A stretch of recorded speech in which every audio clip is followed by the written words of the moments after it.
slides.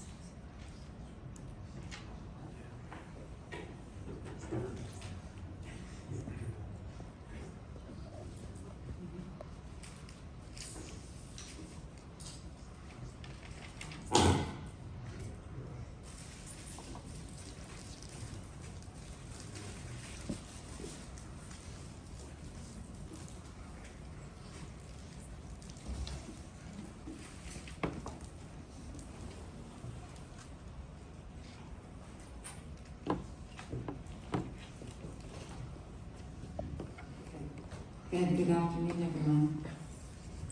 It's great to be here today, and thank you, Matt, for that kind introduction. Is volume okay? It seems like I'm really loud.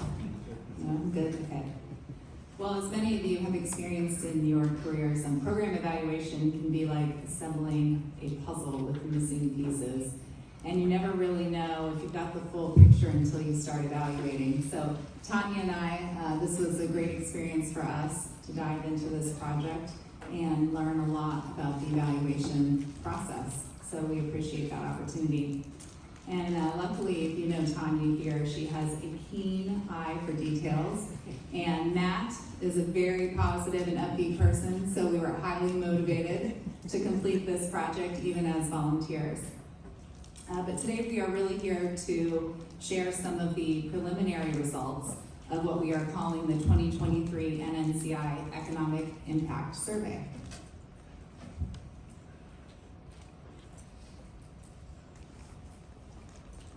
So our inspiration for this project is going back to the 2013 NNIN Impact Survey and Report. Some of you may be familiar with that report. And if you are, you'll recognize and hopefully notice that some of these survey results are very closely aligned to the questions that were used in that 2013 impact report.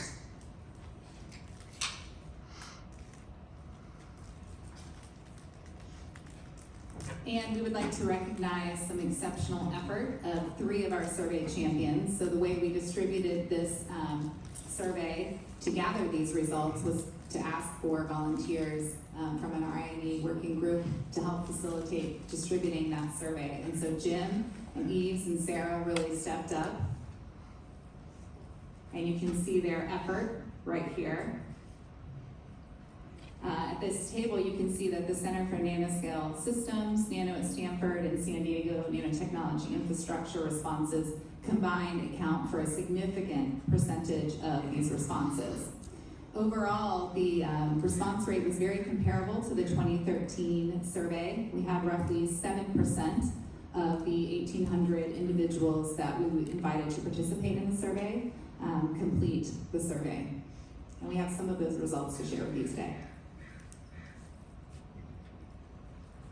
And so first, we wanted to find out a little bit about the companies that were completing the survey, so our respondents. Thank you. So as you can see, we're going to have lots of slides, lots of graphs, and lots of information. I won't talk about all of them, but I will highlight some topics that we want to share. So as you can see on the slides in the top left, you can see that the most of the responding companies are small and privately owned with 20 people or less in the company. On the right there, you can see the company fields. I know the text is a little small, but the top 3 of those columns are technology and semiconductors, healthcare and medical, and manufacturing, which comes as no surprise to us as we've been talking about those fields quite a bit today. Most of these users are beginning to use the NNCI after the NNCI's inception in 2015, so they weren't using the facilities before that. I think that's very impactful. There's also an important note that these companies, these respondents, are continuing users. So there's only about 10% who are one and done that completed the survey. So as we were talking earlier, those who complete surveys of this sort are either really happy or really dissatisfied. And so I think that's something very important to keep in mind as we go through some of this information. A lot of them are really frequent users. Can you believe 11% said that they use the facilities every single day? Another 19% multiple times a week, and even 19% more multiple times a month.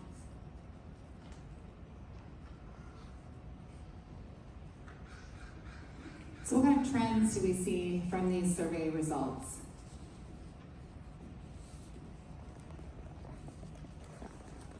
One thing we asked several questions to try to glean information about why users are choosing NNCI-supported facilities.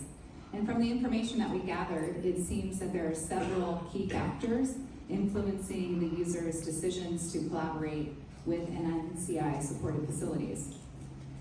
Most notably, the availability of specialized and specific equipment seems to be a critical factor in selecting NNCI facilities for these users. And maybe they need the access to advanced technology or machinery that's not readily available elsewhere. Being close to our facilities, also, the proximity is very important to our users. Potentially, it's because it helps them reduce logistical challenges or cost savings, as well as improve efficiency and timely access to services. But the users definitely identified that expertise and support from staff are crucial for helping them achieve their goals. Likely, staff plays a pivotal role in guiding the users in their effective utilization of the equipment. And also, the respondents noted that the cost-effective solutions are important for their businesses, in addition to the high-quality services, again, at a reasonable cost. I'm not sure how well you can read the red font there. So we did include testimonials throughout the slide. In doing research and development, being able to operate the tools ourselves meant that we have a better chance to understand why the process does and does not work, and we have a better chance of setting priorities and schedule. That's just one example of a testimonial that someone shared when they completed the survey.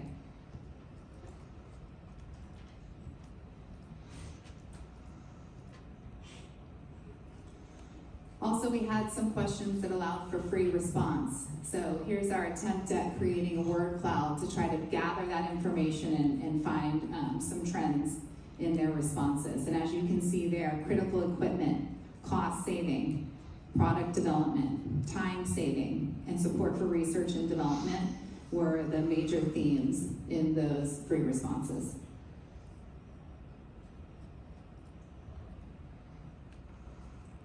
So after we figured out why they were choosing to come to NNCI-supported facilities over other facilities that are available, we wanted to know what exactly they were using those facilities for. And as you can see, the primary use is research and development by a long margin. Respondents were able to choose multiple options, as you can see, and prototyping, quality control, troubleshooting, personnel development all had some usage, but not nearly as much as research and development. We were a bit surprised to some of the free responses. Some companies are even doing production within the facilities, which I did not expect. We didn't include it as an option. Taking a next step from research and development, 61% of the businesses that responded indicated that they had at least one patent that had come from using our facilities. And then they were able to link directly to those patents or describe what they were about. And we've summarized just a few here. We don't have room for all of them, but you can see there's lots of sensors, from nanocore to medical. There's micro tool design. There's microfluidics. There's compostable product packaging. There's EHS things and lead detection in drinking water. So it's a broad gamut. It's not just chips that are getting patented in our facilities. And in comments, many of the businesses remarked repeatedly through multiple comments in their response that without the facilities, they would not be able to do research and product development at all. And so some of their products wouldn't even exist if they didn't have access to these facilities.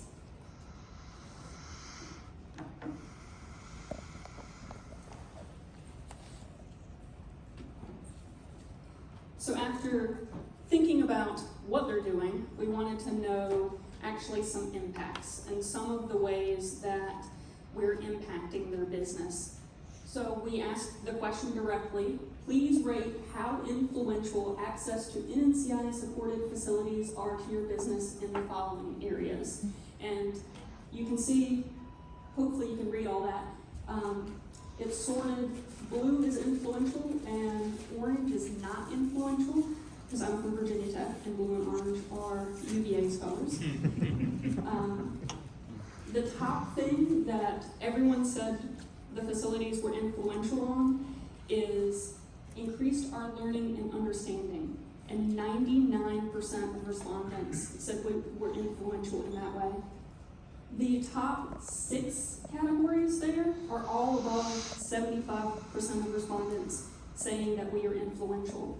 That's product development, that's new research and development, professional development of employees, process and quality control, and useful contacts.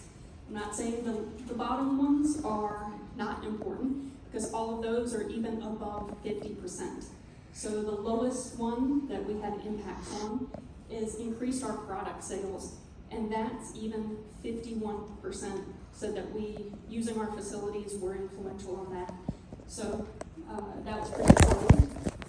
However, the key takeaway, I think, is that big red number in the top that says 92% of respondents said that they would be affected if they were no longer able to access these facilities.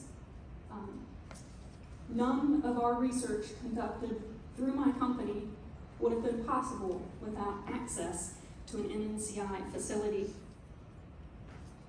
A couple of other things that may be a little harder to read down there. Sorry, the green is not showing up as well. We were instrumental in starting in the founding of 1 out of 3 companies that responded. So, as I mentioned earlier, companies that are overly positive about us are more likely to respond. So, if we were super instrumental in the founding of their company, I think they're a little more willing to respond and give us this sort of information. But also, we enabled 75% of businesses to achieve continuous product development, and so that's out of all of the respondents.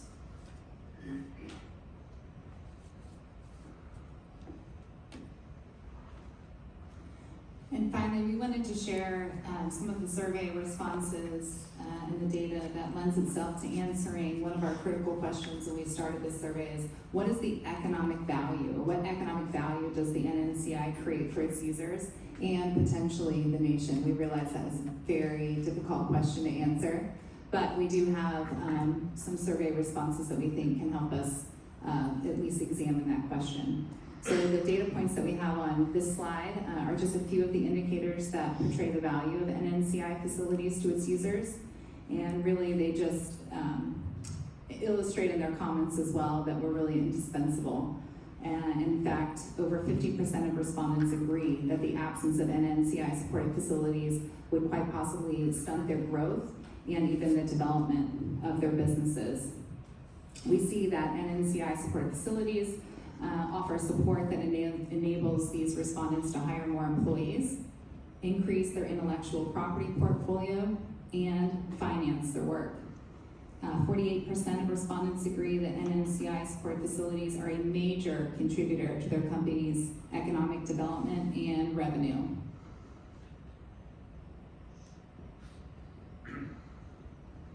You can see some of the testimonials there as well in red.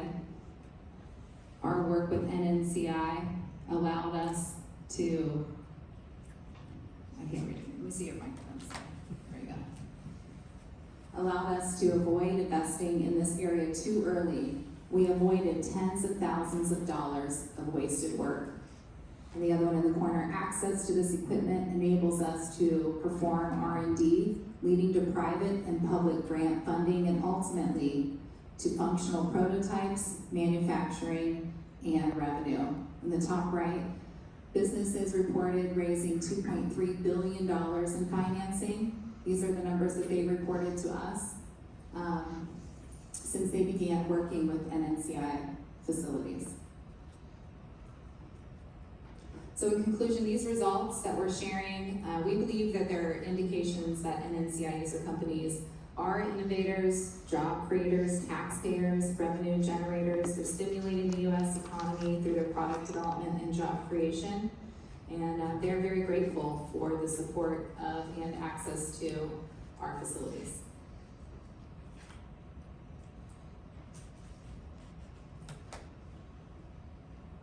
So what's next? First off, support Matt's desire to have as much data as possible. We're going to leave this survey open. So if you go back to thinking of that second slide and you see that your site didn't have as many responses as you were hoping for, the survey link is still live.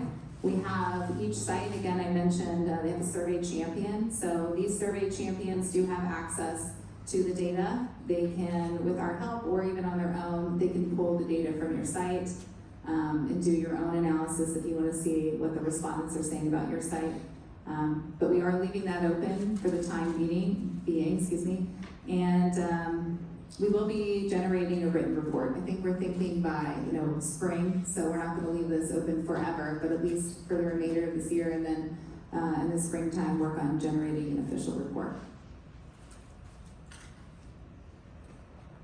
And so as a theme, I think with the conference, we were thinking a little bit about future iterations of a nanotechnology infrastructure program and what we would maybe recommend after seeing some of the responses and working through the process of getting this information.